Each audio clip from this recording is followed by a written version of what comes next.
కేబినెట్లో సొంత సామాజిక వర్గానికే చంద్రబాబు పెద్దపీట వేశారు. ఎస్సీ ఎస్టీ బీసీలకు మొండి చేయి చూపించారు. నాడు వైఎస్ జగన్ కేబినెట్లో ఎస్సీ ఎస్టీ బీసీ మైనార్టీలకు 17 మంది పదవులు దక్కాయి, మంత్రి పదవులు. నేడు టీడీపీ ప్రభుత్వంలో ఆయా వర్గాలకు 12 మంత్రి పదవులే ఇచ్చారు. రెడ్డి వర్గానికి నిరాశే ఎదురైంది. 24 మందితో కొలువు తీరిన సీఎం చంద్రబాబు మంత్రివర్గంలో జనాభా పరంగా అత్యధికంగా ఉన్న బీసీలకు సరైన ప్రాతినిధ్యం దక్కలేదు.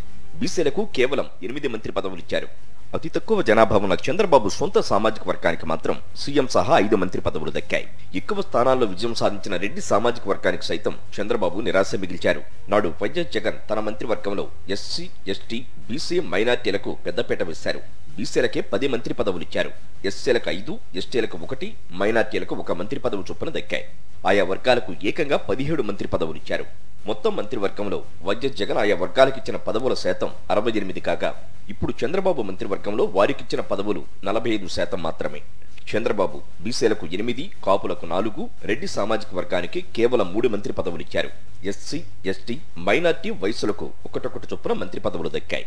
ఇప్పుడు చంద్రబాబు ఎస్సీ ఎస్టీ బీసీ మైనార్టీలకు 12 పదవులు మాత్రమే ఇచ్చారు. వైఎస్ జగన్ ప్రభుత్వంలో ఎస్సీ ఎస్టీ బీసీ మైనార్టీ కాపు వర్గాలకు ఒక్కో ఉప ముఖ్యమంత్రి పదవి ఇచ్చారు. ఇప్పుడు చంద్రబాబు మంత్రివర్గంలో కాపు వర్గానికి మాత్రమే డిప్యూటీ సీఎం పదవి లభించింది. రెడ్డి సామాజిక వర్గానికి వైఎస్ జగన్ హయాంలో ఆయనతో కలిపి 5 పదవులు దక్కగా చంద్రబాబు ప్రభుత్వంలో 3కి అవకాశం లభించింది.